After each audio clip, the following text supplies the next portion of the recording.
ಸುರಕ್ಷಿತ ಮತ್ತು ಗೌಪ್ಯತೆ ವೈಶಿಷ್ಟ್ಯಗಳೊಂದಿಗೆ ಹೊಸ ಆಧಾರ್ ಅಪ್ಲಿಕೇಶನ್ ಅನಾವರಣ.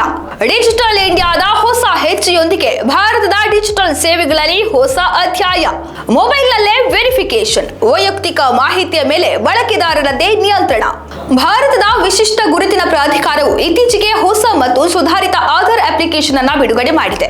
ಈ ಮೂಲಕ ಭಾರತದ ಡಿಜಿಟಲ್ ಐಡೆಂಟಿಟಿ ಇಕೋಸಿಸ್ಟಂನಲ್ಲಿ ಒಂದು ಹೆಜ್ಜೆ ಮುಂದಿಟ್ಟಿದೆ. ಈ ನೂತನ ಅಪ್ಲಿಕೇಶನ್ ಅನ್ನು ಕೇಂದ್ರ ವಾಣಿಜ್ಯ ಮತ್ತು ಕೈಗಾರಿಕಾ ರಾಜ್ಯ ಸಚಿವ ಜಿತಿನ್ ಪ್ರಸಾದ್ ಅವರ ಸಮ್ಮುಖದಲ್ಲಿ ಔಪಚಾರಿಕವಾಗಿ ಅನಾವರಣಗೊಳಿಸಲಾಗಿದೆ. UIDAI ಪ್ರಕಾರ ಹೊಸ ಅಪ್ಲಿಕೇಶನ್ ಅನ್ನು ಪ್ರಸ್ತುತ ಅಸ್ತಿತ್ವದಲ್ಲಿರುವ ಎಂ-ಆಧಾರ್ ಅಪ್ಲಿಕೇಶನ್ಗಿಂತ ಹೆಚ್ಚು ಸುರಕ್ಷಿತ, ವೇಗ ಮತ್ತು ಗೌಪ್ಯತೆ ಕೇಂದ್ರಿತವಾಗುವಂತೆ ವಿನ್ಯಾಸಗೊಳಿಸಲಾಗಿದೆ. ಇದು ಸೀಮಿತ ಮತ್ತು ಅಗತ್ಯ ಆಧಾರಿತ ಡೇಟಾ ಹಂಚಿಕೆಯನ್ನು ಅನುಮತಿಸುತ್ತದೆ. ಬಳಕೆದಾರರಿಗೆ ಅವರ ವೈಯಕ್ತಿಕ ಮಾಹಿತಿಯ ಮೇಲೆ ಹೆಚ್ಚಿನ ನಿಯಂತ್ರಣವನ್ನು ನೀಡುತ್ತದೆ. ಈ ಕುರಿತು ಮಾಹಿತಿ ನೀಡಿರುವ UIDAI CEO ಭುವನೇಶ್ ಕುಮಾರ್, ಮನೆ ಬಾಡಿಗೆಗೆ ಪಡೆಯುವುದು, ಹೋಟೆಲ್ಗಳಲ್ಲಿ ಉಳಿಯುವುದು ಅಥವಾ ಇತರ ಸೇವೆಗಳನ್ನು ಪ್ರವೇಶಿಸುವಂತಹ ಸಂದರ್ಭಗಳಲ್ಲಿ ಗುರುತಿನ ಪರಿಶೀಲನೆಯು ದಿನನಿತ್ಯದ ಅವಶ್ಯಕತೆಯಾಗಿದೆ. ಅಂತಹ ಸಂದರ್ಭದಲ್ಲಿ ಈ ಹಿಂದೆ ಜನರು ಮಲ್ಟಿಪಲ್ ಫಿಸಿಕಲ್ ಐಡೆಂಟಿಟಿ ಡಾಕ್ಯುಮೆಂಟ್ಸ್ಗಳನ್ನು ಕೊಂಡೊಯ್ಯಬೇಕಾಗಿತ್ತು. ಆದರೆ ಅವುಗಳು ಹಳೆಯದಾಗಿರಬಹುದು ಅಥವಾ ದುರುಪಯೋಗಕ್ಕೂ ಗುರಿಯಾಗಬಹುದು.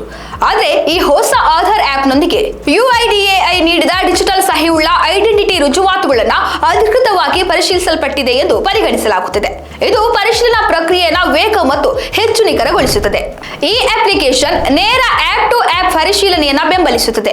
ಸೇವಾ ಪೂರೈಕೆದಾರರು ಹೆಚ್ಚುವರಿ ಕಾರ್ಯವಿಧಾನಗಳಿಲ್ಲದೆ ಗುರುತನ್ನು ತಕ್ಷಣವೇ ದೃಢೀಕರಿಸಲು ಅನುವು ಮಾಡಿಕೊಡುತ್ತದೆ. ಶೋ ಅಂಡ್ ಶೇರ್ ವೈಶಿಷ್ಟ್ಯವು ಆಧಾರ್ನ ಮುದ್ರಿತ ಪ್ರತಿಗಳನ್ನು ಕೊಂಡೊಯ್ಯುವ ಅಗತ್ಯವನ್ನು ತೆಗೆದುಹಾಕುತ್ತದೆ. ಬಳಕೆದಾರರು ವಿಮಾನ ನಿಲ್ದಾಣಗಳು ಮತ್ತು ಹೋಟೆಲ್ಗಳಂತಹ ಸ್ಥಳಗಳಲ್ಲಿ ತಮ್ಮ ಮೊಬೈಲ್ ಫೋನ್ಗಳಲ್ಲಿ ಡಿಜಿಟಲ್ ರುಜುವಾತುಗಳನ್ನು ಪ್ರಸ್ತುತಪಡಿಸಲು ಅನುವು ಮಾಡಿಕೊಡುತ್ತದೆ.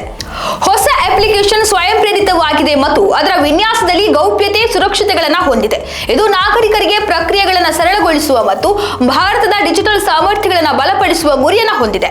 ಪ್ರಧಾನಿ ನರೇಂದ್ರ ಮೋದಿ ಅವರ ನೇತೃತ್ವದಲ್ಲಿ ಭಾರತದ ಡಿಜಿಟಲ್ ಮತ್ತು ತಾಂತ್ರಿಕ ಪ್ರಗತಿಯು ವಿಶ್ವದಾದ್ಯಂತ ಮನ್ನಣೆಯನ್ನು ಪಡೆಯುತ್ತಿದೆ. ದೇಶವು ಡಿಜಿಟಲ್ ಮತ್ತು ಸುಧಾರಿತ ಸೇವೆಗಳ ಪ್ರಮುಖ ಪೂರೈಕೆದಾರನಾಗಿ ಸ್ಥಾನ ಪಡೆದಿದೆ ಎಂದು ಅವರು ಮಾಹಿತಿ ನೀಡಿದ್ದಾರೆ.